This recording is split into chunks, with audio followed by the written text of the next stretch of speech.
మనందరికీ తెలివి ఉంది అని అనుకుంటాం. అయితే తెలివి అనేది ఒకే రకంగా మొనోలిథిక్గా కాకుండా మళ్ళీ సైంటిస్టు దాన్ని 5-6 రకాలుగా విడగొట్టారు.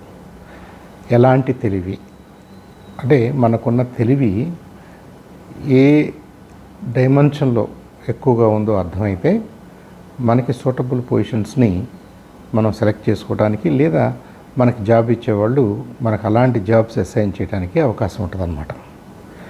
మొదటిగా న్యూమరికల్ ఎబిలిటీ అంటే ఏంటంటే నంబర్స్ తోటి రకరకాల ఆపరేషన్స్, ఒక దాంట్లో నుంచి ఒకటి తీసేయటం, ఒక దాంట్లో ఒకటి కలపటం, ఒక దాంట్లో నుంచి ఒకటి మల్టిప్లై చేయటం, లేదంటే డివైడ్ చేయటం, ఇలాంటి బేసిక్ అర్థమెటిక్స్ నుంచి ఇంకొద్దిగా యాజ్ నీడెడ్ అంటే ఈ ఎబిలిటీ ఎలాంటిదంటే నంబర్స్ విషయంలో ఏదన్నా అంకెలు సంఖ్యలు ఉంటే వీళ్ళు ఇబ్బంది పడకుండా చాలా త్వరగా చేయగలుగుతారు, ఆ నంబర్స్ని హ్యాండిల్ చేయగలుగుతారు. నంబర్ ఆఫ్ మిస్టేక్స్ జనరల్గా తక్కువ ఉంటాయి. కాబట్టి ఇలాంటి ఆ న్యూమరికల్ ఎబిలిటీ అంకెలతో సంఖ్యలతో గనక మనకి డీల్ చేసే శక్తి తెలివితేటలు బాగుంటే మనకి సేల్స్ ఫీల్డ్లోనూ అకౌంటెంట్గాను అకౌంటింగ్ ఫీల్డ్స్లోనూ అలాంటి పనులు చేయటం చాలా ఈజీగా ఉంటుంది. మనకి అది సెకండ్ నేచర్గా ఉంటుంది. మనం భయపడాల్సిన అవసరం లేదు. ఫ్రీక్వెంట్గా చిన్న చిన్న మిస్టేక్స్ చేసే అవకాశాలు కూడా తక్కువ ఉంటాయి. కాబట్టి న్యూమరికల్ ఎబిలిటీ ఎవరికైతే ఉందో వాళ్ళని సేల్స్ రిలేటెడ్గా ట్యాక్స్ క్యాల్కులేషన్స్ కోసం, సమ్స్ కోసం, లేదంటే షాపుల్లో కానివ్వండి, అకౌంటెంట్స్ జాబ్స్లో కానివ్వండి, అలా వాళ్ళు బాగా షైన్ అవుతారు. వాళ్ళకి ఇంట్రెస్ట్ ఉన్న ఫీల్డ్ అది కాబట్టి వాళ్ళని అలా ఎంకరేజ్ చేస్తే బాగుంటుంది. ఇక రెండవది వర్బల్ కాంప్రహెన్షన్. ఎవరైనా మాట్లాడింది విని అర్థం చేసుకునే తెలివితేటలు, అర్థం చేసుకునే స్కిల్స్ కొంతమందికి బాగా ఉంటాయి. ఎదుటి వాళ్ళు ఏం మాట్లాడుతున్నారు, ఎదుటి వాళ్ళు మనతో మాట్లాడుతున్నారు అనుకోండి, మనం వాళ్ళ వైపు చూడటం, వాళ్ళు చెప్పదలుచుకున్నది ఏం చెప్తున్నారో జాగ్రత్తగా మనం వినటం, విన్న తర్వాత దానికి సంబంధించినటువంటి రెస్పాన్స్ ఇవ్వటం. ఇది కొంతమంది బాగా చేయగలుగుతారు, కొంతమంది చేయలేరు. బాగా చేయగలిగిన వాళ్ళకి ఇదిగో ఈ పదాలతో కూడినటువంటి కాంప్రహెన్షన్ స్కిల్స్ శక్తి బాగా ఉంది అంటాం. ఉదాహరణకి మనం చాలాసార్లు అంటే ఇది అందరికీ అన్నిసార్లు ఉపయోగమే. స్పెసిఫిక్గా జాబ్స్ పాయింట్ ఆఫ్ వ్యూలో చూస్తే మనం హాస్పిటల్స్లో కానీ, లేదంటే పెద్ద పెద్ద స్టేషన్స్లో కానీ, రైల్వే స్టేషన్స్, బస్ స్టేషన్స్, ఆఫీసులు, వీటన్నిటిలో కూడా హెల్ప్ డెస్క్ అనో ఇన్ఫర్మేషన్ డెస్క్ అనో ఒకటి ఉంటుంది. అక్కడ ఒక 1 పర్సన్ ఉంటారు. మనం వెళ్ళి ఏదో అడగాలని ట్రై చేస్తాం. వాళ్ళు వింటారా వినరా, వింటే అర్థమైందా అర్థం కాలేదా, మనకి హెల్ప్ చేయాలనుకుంటున్నారా చేయకూడదు అనుకుంటున్నారా, వీ నెవర్ నో. బట్ మనకు ఆ డిఫరెన్స్ అర్థమైపోద్ది. అంటే మనం మాట్లాడింది వాళ్ళు వినటం లేదనో, విన్నా అర్థం కావట్లేదనో, అర్థం చేసుకోవడానికి ప్రయత్నం చేయట్లేదనో, అర్థమైనా వాళ్ళ దగ్గర ఆన్సర్ లేదనో, ఒకవేళ ఆన్సర్ ఉన్నా కానీ మళ్ళీ మనకి తిరిగి చెప్పి మనల్ని డైరెక్ట్ చేసి మనకి హెల్ప్ చేయాలనే ఉద్దేశం వాళ్ళకి లేదనో ఉందనో, వాట్ ఎవర్ ఇట్ ఈస్, మనకి జస్ట్ ఫ్యూ సెకండ్స్లో మనం మాట్లాడిన 2-3 మాటల్లోనే మనకు అర్థమైపోద్ది. అంటే కొంతమందికి ఆ వినటం, మాట్లాడటం, విన్నదాన్ని అర్థం చేసుకోవటం, దానికి సంబంధించినటువంటి రెస్పాన్స్ని మళ్ళీ అంతే జాగ్రత్తగా ఎదుటి వాళ్ళకి ఇవ్వగలగటం, ఇవన్నీ చేసే స్కిల్స్ కొంతమందికి ఉంటాయి. అంటే మాటలకు సంబంధించినటువంటి స్కిల్స్, మాట్లాడటానికి సంబంధించినటువంటి స్కిల్స్, వినటానికి సంబంధించినటువంటి స్కిల్స్, ఇలాంటివి ఉన్నాయనుకోండి, ఇలాంటి ఎబిలిటీస్ ఉన్నాయనుకోండి, వాళ్ళని జనరల్గా మనం ఇన్ఫర్మేషన్ డెస్క్ దగ్గరనో, లేదనుకుంటే ఇంకా పై చదువులు చదువుకున్న వాళ్ళైతే మంచి లాయర్స్ గాను, లేదనుకుంటే మంచి జడ్జెస్ గాను, అలాంటి పొజిషన్లో వాళ్ళు బాగా షైన్ అవుతారనమాట. ఎందుకంటే వాళ్ళకి పదాలకు సంబంధించినటువంటి వినటము, చదవటము, అర్థం చేసుకోవటం, రెస్పాండ్ అవ్వటం మీద వాళ్ళకి ఎక్కువ స్కిల్ ఉంటుంది. కాబట్టి దే ఆర్ డెఫినెట్లీ ఆ వర్డ్స్ తోటి బాగా ప్లే చేయగలుగుతారు. కాబట్టి అలాగే వార్తాపత్రికల్లో active electronic media, web media, మీరు ఎలాంటి మీడియా గురించి మాట్లాడినా కానీ అదంతా కూడా పదాలకు సంబంధించినటువంటి మీరు వినగలగటం, మీరు అర్థం చేసుకోవటం, మీరు మళ్ళీ దాన్ని రీఫ్రేజ్ చేసి దానికి సంబంధించిన ఆన్సర్ని తిప్పి చెప్పగలగటం, ఒక స్టోరీని నేరేట్ చేయగలగటం, ఒక ఇన్సిడెంట్ని రిపోర్ట్ చేయగలగటం, ఇవన్నీ కూడా పదాలకి సంబంధించినటువంటి కాంప్రహెన్షన్కి మీ అలాంటి తెలివితేటలు ఉన్నవాళ్ళు ఈ ఉద్యోగాలకి బాగుంటుంది అన్నమాట. సో పదాలతో అరే వాడు తెలివైన వాడు, ఆ అబ్బాయి తెలివైన వాడు, ఆ అమ్మాయి తెలివైనది అనగానే మన మనసులో ఒకటి ఉందన్నమాట. ఏంటి ఈ తెలివి దేనికి సంబంధించింది? ఆమెకి అర్థమవుద్ది, ఎవరైనా మాట్లాడితే అర్థమవుద్ది, ఆమె చక్కగా మాట్లాడుద్ది, ఆమె చక్కగా అర్థం చేసుకోవడానికి ట్రై చేస్తుంది. అలాంటి స్కిల్స్ ఉన్న వాళ్ళని, అలాంటి ఎబిలిటీస్ ఉన్నప్పుడు మనం వర్బల్ కాంప్రహెన్షన్ బాగుంది, అలాంటి తెలివితేటలు ఉన్నాయి అని చెప్తాం అన్నమాట. మనలో కొంతమందికి ఏ వస్తువు ఎక్కడుంది, ఎవరు ఎక్కడ నిలబడున్నారు, ఏ కారు ఏ వెహికల్ ఎక్కడ పార్క్ చేసింది, ఆ షాప్ దగ్గర ఎవరున్నారు, ఈ రోడ్డు మీద ఎవరున్నారు, లెఫ్ట్ సైడ్లో ఎవరున్నారు, రైట్ సైడ్లో ఎవరున్నారు అనేది గమనించగలిగినటువంటి శక్తి మనలో కొంతమందికి ఉంటుంది. వాళ్ళు ఇవాళ చూసింది, ఇవాళ ఉదయం చూసింది, నిన్న చూసింది, లాస్ట్ వీక్, లాస్ట్ మంత్ చూసింది కూడా కొన్ని చాలా వివిడ్గా వాళ్ళు గుర్తుపెట్టుకోగలరు. నేను పలానా రోజున అలా వెళ్తుంటే రోడ్డు మీద పలానా వెంకట్రావు గారు కనపడ్డాడు, ఆయన పలానా ఆయనతో మాట్లాడుతున్నాడు, నేను చూశాను అంటారు. అదొక రకమైనటువంటి తెలివి, అదొక రకమైనటువంటి ఎబిలిటీ. సో వాళ్ళు జనరల్గా ఈ కెరీర్ పాయింట్ ఆఫ్ వ్యూలో మాట్లాడితే మనం సేఫ్టీకి సంబంధించినటువంటి లేదా క్రైమ్ అండ్ ఇన్వెస్టిగేషన్కి సంబంధించినటువంటి పొజిషన్స్లో చాలా బాగా రాణిస్తారు. సేఫ్టీ అంటే ఏంటంటే ఒక బిల్డింగ్ని సేఫ్ అండ్ సెక్యూర్గా ఎలా పెట్టాలి, అలాగే ఫైర్ ఫైటింగ్ విషయంలో ఏమేమి జాగ్రత్తలు తీసుకోవాలి, ఫైర్ ఫైటర్స్గా వాళ్ళకి మంచి నైపుణ్యం ఇచ్చే అవకాశాలు ఉంటాయి.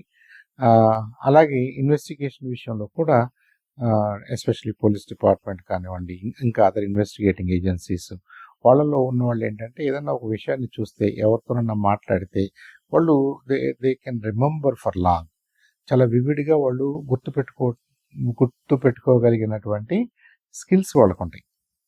కాబట్టి మనలో ఎవరికైనా అలాంటి స్కిల్ ఉంటే వాళ్ళు అలాంటి ఉద్యోగాల కోసం ట్రై చేస్తే చాలా బాగుంటుంది, చాలా సక్సెస్ఫుల్గా ఆ పనులు చేయగలుగుతారు.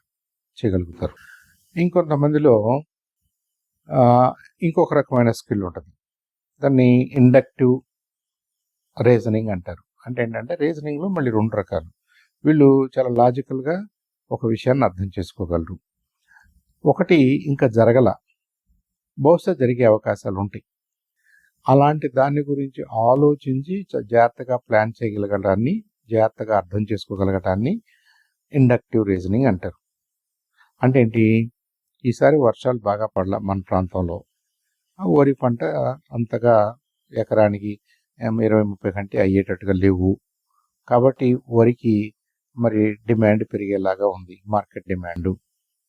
పక్క జిల్లాల్లో ఏం జరిగింది, పక్క రాష్ట్రాల్లో ఏం జరిగింది, సుమారుగా పక్క జిల్లాల్లో పక్క రాష్ట్రాల్లో కూడా ఎక్కువ ప్రాంతంలో ఇలాంటి వర్షాభావం వల్ల పంట దెబ్బతింటం అనేది ఉందనుకోండి. వీటన్నిటిని ఆయన దగ్గర పెట్టుకుని అర్థం చేసుకుని సుమారుగా ఈ పంటకి రాబోయే 3 monthsలో 6 monthsలో ఇలాంటి రేట్లు వచ్చే అవకాశం ఉంది, కాబట్టి రైతులు వెంటనే అమ్ముకోకుండా సేవ్ చేసుకోండి అని ఒక ఫోర్కాస్ట్ చెప్పగలరు అనమాట.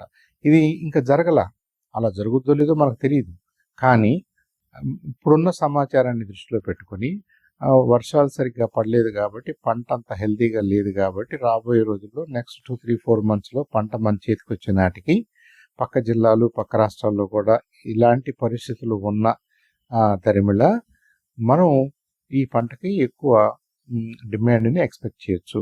కాబట్టి రైతులు వెంటనే అమ్ముకోకుండా కొన్నాళ్ళు అట్టి పెట్టుకుంటే బాగుంటుంది, స్టోర్ చేసుకుంటే బాగుంటుంది, మంచి రేట్లు వచ్చే అవకాశం ఉంటుంది అని చెప్పగలుగుతారు. ఇదంతా ఎలాంటి రీజనింగ్తో చెప్పగలుగుతున్నారు? వస్తుదా కొంతమందికి అలాంటి స్కిల్స్ ఉంటాయి. అఫ్కోర్స్ దీనికి తోడు సాఫ్ట్వేర్ సిస్టమ్స్, తర్వాత సాఫ్ట్వేర్ టూల్స్, కంప్యూటర్ సిస్టమ్స్ రకరకాలుగా ఉంటాయి.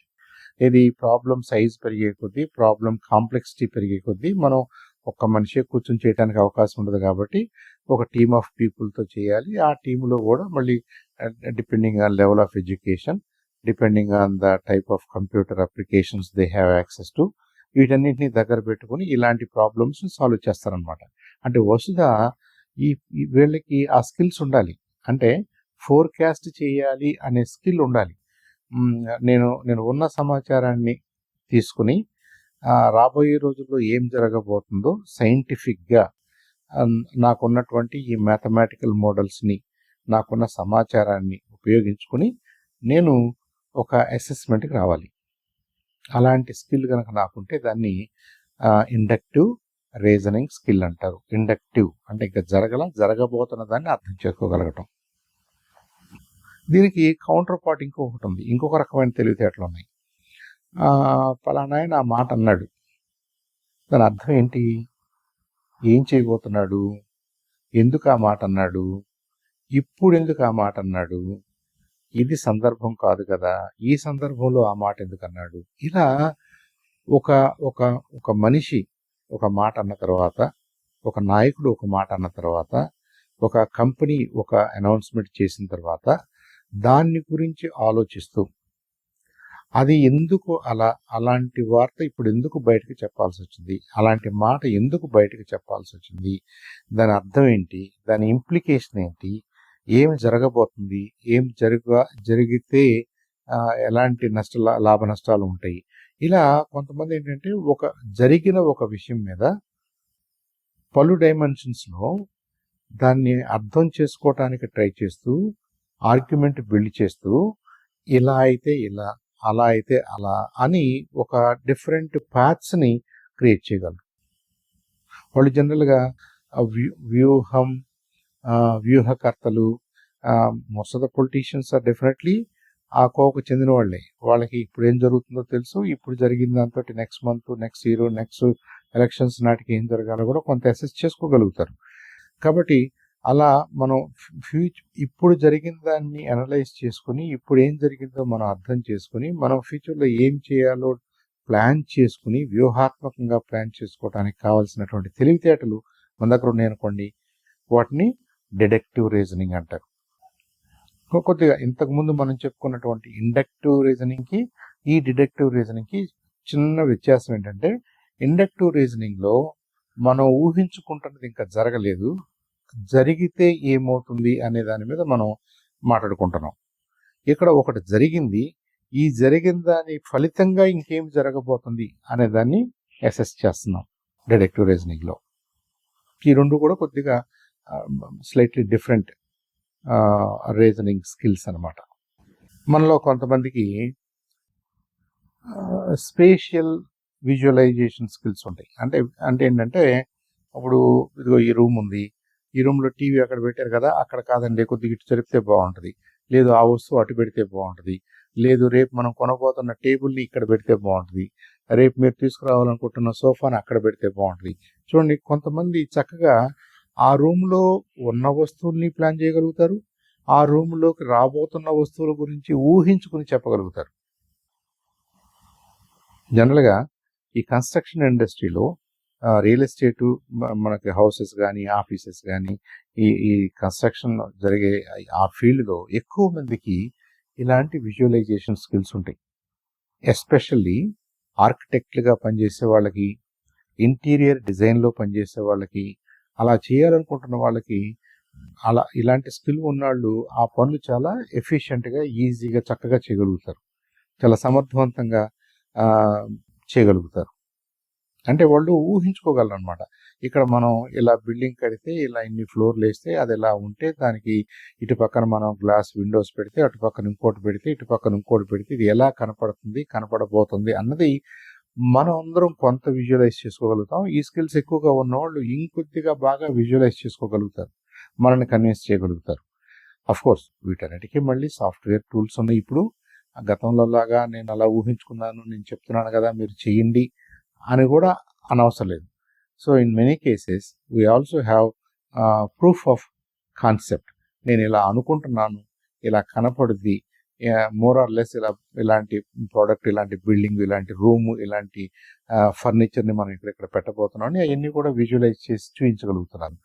అంటే ఆ పని చేయగలిగిన వాళ్ళకి, ఆ పని చేయాలనే ఇంట్రెస్ట్ ఉన్న వాళ్ళకి న్యాచురల్గా ఒక స్కిల్ ఉంటే అది వాళ్ళకి హెల్ప్ చేస్తుంది. దాన్నే స్పేషియల్ అంటే ఈ రూమ్లో ఉన్న స్పేస్ని మీరు ఎలా విజువలైజ్ చేస్తున్నారు, మీకు ఎలా కనిపిస్తుంది, ఇది ఆ వస్తువు లేనప్పుడు ఎలా కనిపిస్తుంది, వస్తువు పెడితే మీకు ఎలా కనిపిస్తుంది అన్న విషయాల్ని ఆ తెలివితేటల్ని, ఆ ఎబిలిటీస్ని, ఆ స్కిల్స్ని, ఆ నైపుణ్యాలని మనం గుర్తించాలి. అవి స్పేషియల్ విజువలైజేషన్కి సంబంధించినటువంటి నైపుణ్యాలు. కొంతమందికి జ్ఞాపక శక్తి బాగా ఉంటుంది, మెమరీ. అది ఎప్పుడో చిన్నప్పుడు ఒక పద్యం చదువుకుని ఉంటాడు, ఆ తర్వాత కొన్ని సంవత్సరాలు దాని గురించి చదువుకోలేదు, ఎవరు ఆయన దగ్గర అనలేదు, కానీ ఇంకా ఆ పద్యం గుర్తుపెట్టుకుని చెప్పగలరు. అలాగే సామెతలు, అలాగే చిన్న చిన్న కథలు, అలాగే ఎక్కడో 5 సంవత్సరాలు 10 సంవత్సరాలు జరిగినటువంటి ఒక ఇన్సిడెంట్ని ఇంకా చక్కగా ఇప్పుడే జరిగినట్టుగా, నిన్నే జరిగినట్టుగా, తను ఉండి చూసినట్టుగా, తను ఇప్పుడే చదువుకున్నట్టుగా దాన్ని మనకి తిరిగి చెప్పగలరు. వాళ్ళకి జ్ఞాపక శక్తి బాగా ఉంది అంటాం. జ్ఞాపక శక్తి మనందరికీ ఉంటుంది. కొంతమందికి ఎక్కువ విషయాలు మర్చిపోతారు, కొంతమంది ఎక్కువ విషయాల్ని గుర్తుపెట్టుకోగలరు. కాబట్టి ఇప్పుడు మనం మాట్లాడుకున్న స్కిల్స్ అన్నీ కూడా మనందరిలో ఉంటాయి. కాకపోతే కొందరిలో ఎక్కువగా ఉంటాయి, కొందరిలో తక్కువగా ఉంటాయి. కొందరిలో ఒక రకమైన తెలివితేటలు ఎక్కువగా కనిపిస్తాయి మనకి, కొందరిలో ఇంకో రకమైన తెలివితేటలు ఎక్కువగా కనిపిస్తాయి. అది వాళ్ళ పెరుగుదలలో, వాళ్ళ కండిషనింగ్లో, వాళ్ళ ఇంటర్నల్గా వాళ్ళ బాడీ సిస్టమ్ పనిచేస్తున్న తీరులో, వాళ్ళ బ్రెయిన్ పనిచేస్తున్న తీరులో, అంటే మొత్తం ఓవరాల్గా వాళ్ళకి జరిగిన కండిషనింగ్ని బేస్ చేసుకుని ప్రాబబ్లీ ఇవన్నీ కూడా కొద్దిగా మనిషికి డిఫరెంట్గా ఉంటాయి. ఆ ఉన్నప్పుడు మనం ఒక్కొక్కళ్ళని ఒక్కొక్క విషయంలో ప్రత్యేకంగా గుర్తిస్తాం. అరే ఆ అబ్బాయికి భలే జ్ఞాపక శక్తి ఉందిరా, ఈ has very good memory, elephant లాంటి మెమరీ ఉందిరా అంటాం మనం. అంటే ఎలిఫెంట్లు మర్చిపోవు, ఒకసారి ఏదైనా జరిగితే జీవితాంతం గుర్తుపెట్టుకుంటే అనేది నానుడి. అలాగే ఆ అబ్బాయికి కూడా మంచి జ్ఞాపక శక్తి ఉంది అంటాం. ఆ అబ్బాయి నంబర్స్ తోటి తడబడకుండా చక్కగా నంబర్స్ తోటి బాగా డీల్ చేస్తాడు. లెక్కలేయటంలో మాత్రం ఆ అబ్బాయి మంచి తెలివితేటలు ఉన్నాడు. అలాగే ఆ ఇంటీరియర్ డెకరేటర్ ఆమె చక్కగా మన కళ్ళ కట్టినట్టుగా చూపిస్తుంది. అంటే ఏం లేదు ఇంకా అక్కడ, కానీ మన కళ్ళకి మనం చూస్తున్నామా నిజంగా ఇది ఇక్కడే ఉందా అన్నంతగా విజువలైజ్ చేసి చూపిస్తుంది. ఆమె విజువలైజ్ చేసుకోగలదు, మనం కూడా చెప్పగలదు. ఇలా మాట్లాడతాం మనం. ఇది ఈ డిస్కషన్ ఎందుకంటే ఈ 5 రకాలు 6 రకాలు 7 రకాల ఈ డైమెన్షన్స్లో మనకి తెలివితేటలు ఉంటాయి అని గుర్తించిన తర్వాత సైకాలజిస్టు, న్యూరో సైంటిస్టు, మరి హెల్త్ ప్రొఫెషన్స్లో ఉన్నవాళ్ళు, వీళ్ళందరూ కూడా మనుషుల్లో మనిషి తెలివితేటల్లో మనం నిశ్చితంగా పరిశీలిస్తే ఇన్ని రకాల స్పెషలైజేషన్స్ ఉన్నాయి, ఇన్ని రకాలుగా మనుషులు రాణించగలరు, ఆ డిఫరెన్సెస్ని ప్రదర్శించగలరు అని వాళ్ళు చెప్పినప్పుడు ఐ థింక్ పేరెంట్స్గా మన పిల్లల్లో ఎలాంటి తెలివితేటలు ఉన్నాయో కూడా మనం గమనించుకోవాలి. మనకు అర్థమవుద్ది. దాన్ని బట్టి వాళ్ళ ఇంట్రెస్ట్లు కూడా మారుతూ ఉంటాయి. అలాగే ఒక స్కూల్ టీచర్గా మన క్లాస్లో ఉన్న 20 మంది 30 మంది స్టూడెంట్స్ని ఒక్కొక్క స్టూడెంట్ ఏ రకమైన తెలివితేటల్ని ఎక్కువగా ప్రదర్శిస్తున్నాడు, ఆ అబ్బాయిని ఏ కోర్సులు చేయటానికి, ఎలాంటి వృత్తిపరమైనటువంటి ఆప్షన్స్ని సెలెక్ట్ చేసుకోవటానికి, లేదా తను ఎలాంటి పని చేస్తే పెద్ద అయిన తర్వాత బాగుంటుందో కొంత గైడ్ చేయడానికి ఉపయోగపడుతుంది. కోర్స్ ఎలిమెంటరీ స్కూల్లో మనకు ఒక రకమైనటువంటి స్కిల్స్ మనం ప్రదర్శించవచ్చు, కొద్దిగా పెరిగిన తర్వాత ఇంకొక రకంగా ఉండొచ్చు, అడల్ట్హుడ్లో ఇంకొక రకంగా ఉండొచ్చు. కాబట్టి ఇది ఎప్పుడు కూడా కంటిన్యూస్ ప్రాసెస్. ఏదో ఒక 2వ తరగతి 3వ తరగతి 5వ తరగతిలో మనం ఒక అబ్జర్వేషన్ చేశాం కాబట్టి అదే అడల్ట్హుడ్లో కూడా ఉంటుందని మనం అనుకోవాల్సిన అవసరం లేదు. ప్రతి సంవత్సరం ప్రతి క్లాస్ మారుతున్నప్పుడు, ప్రతి సెమిస్టర్ ముందుకెళ్తున్నప్పుడు, కొత్త సబ్జెక్ట్స్ నేర్చుకుంటున్నప్పుడు, కొత్తగా భౌతికంగా ఈ పిల్లలు మరి వీళ్ళలో వచ్చిన మార్పులు, వీళ్ళలో వచ్చినటువంటి అభివృద్ధి, వీళ్ళకు ఉన్నటువంటి హెల్త్ కండిషన్స్, వీటన్నిటిని బట్టి ఏ రకమైన తెలివితేటల్ని ఎక్కువగా ప్రదర్శిస్తున్నారో అన్నది కూడా కొద్దిగా మారుతూ ఉంటుంది. ఆ మారిన దాన్ని మనం పట్టుకోగలగాలి. టీచర్స్ పట్టుకోవాలి, ట్రైనర్స్ పట్టుకోవాలి, కోచ్లు పట్టుకోవాలి. వీళ్ళని ఎంప్లాయ్మెంట్లోకి మనం తీసుకుందాము అనుకుంటున్నప్పుడు ఫర్ ఎగ్జాంపుల్ మన ముందు ఒక 10 మంది క్యాండిడేట్స్ ఉన్నారు. ఈ ఉద్యోగానికి వాళ్ళందరూ అప్లై చేసుకున్నారు. కోర్స్ వాళ్ళందరికీ సిమిలర్ డిగ్రీస్ ఉండొచ్చు, మంచి మంచి జీపీఏలు ఉండొచ్చు, మంచి కాలేజెస్ నుంచే వచ్చి ఉండొచ్చు. కానీ మన జాబ్ రిక్వైర్మెంట్ ఏంటి, మన జాబ్లో మన ఎదురుగా ఉన్న ఈ అబ్బాయి కానీ అమ్మాయి కానీ వాళ్ళు ఆ ఇంట్రెస్ట్ చూపించగలుగుతారా, అలాంటి స్కిల్స్ వాళ్ళకి ఆల్రెడీ ఉన్నాయా, ఉన్న స్కిల్స్ని మనం ఎన్హాన్స్ చేయడానికి ట్రైన్ చేసుకోవడానికి అవకాశం ఉందా, ఇలా మనం we need to assess the person in front of us, not only for his knowledge, not only for his skills, not only for his experience, abilities. అంతవరకే కాదు, అతను మంచి చెడు కూడా మనం చూస్తాం. Whether he's a good person or not అనేది మనం చూస్తాం. అలాగే ఇదంతా జరుగుతూ ఉండగా ఈ ఇంటర్వ్యూ చేస్తున్నటువంటి ఈ team of 2 or 3 or 4 people వీళ్ళు ఏం గమనించాలంటే, ఎస్, ఇతను he's not only an engineering student, he's not only good at computer sciences, he's not only good at computer programming languages, దానికి తోడు he seems to be having very good memory. He seems to be having very good spatial visualization technique skills, visualization skills. ఈయనకి ఇంకా మేము numbers తోటి deal చేయడం చాలా ఈజీగా ఉన్నట్టుగా ఉంది. ఇతనికి ఇండక్టివ్ రీజనింగ్ బాగా ఉంది, ఇతనిలో డిడక్టివ్ రీజనింగ్ బాగా ఉంది. ఇది మీరు కేటలాగ్ చేసినప్పుడు ఈ కొత్తగా మనం హైర్ చేయాలనుకుంటున్నటువంటి ఈ స్టూడెంట్ ఆర్ సమ్ ఎక్స్పీరియన్స్డ్ పర్సన్ని మీరు మీ కంపెనీలో ఏ ప్రాజెక్ట్స్లో ఎలాంటి రోల్స్లోకి ఇతను బాగా సూటబుల్లో కొంత ప్లాన్ చేసుకోవడానికి అవకాశం ఉంటుంది. సో మన ముందున్నటువంటి పిల్లలు కానివ్వండి, స్టూడెంట్స్ కానివ్వండి, పొటెన్షియల్ ఎంప్లాయీస్ కానివ్వండి, ఎంప్లాయీస్ కానివ్వండి, they are all educated, they have definite knowledge base, they have skills, వాళ్ళు అందరూ మంచివాళ్ళే అనుకున్నాం. ఆన్ టాప్ ఆఫ్ ఇట్ వాళ్ళు దేంట్లో రాణిస్తారో, వాళ్ళకి దేంట్లో స్పెషలైజ్డ్ స్కిల్స్ ఉన్నాయో దాన్ని గుర్తించడం వల్ల ఆ వర్క్ ప్లేస్లో ఎడిషనల్ అడ్వాంటేజెస్ తప్పకుండా వస్తాయి. కాబట్టి పేరెంట్స్ అందరూ కూడా మా అబ్బాయి తెలివైన వాడు అని ఆగిపోకుండా మీ అబ్బాయి ఈ 7 రకాలుగా ఆలోచిస్తే ఏ విషయంలో బాగా తెలివైన వాడో కూడా మీరు అర్థం చేసుకుంటే, మీ టీచర్స్ అర్థం చేసుకుంటే, వాళ్ళకి మనం అలాంటి ప్రొఫెషన్స్ గురించి అవగాహన కల్పిస్తే వాళ్ళు ఆ ప్రొఫెషన్స్లో బాగా షైన్ అయ్యే అవకాశాలు ఉంటాయి.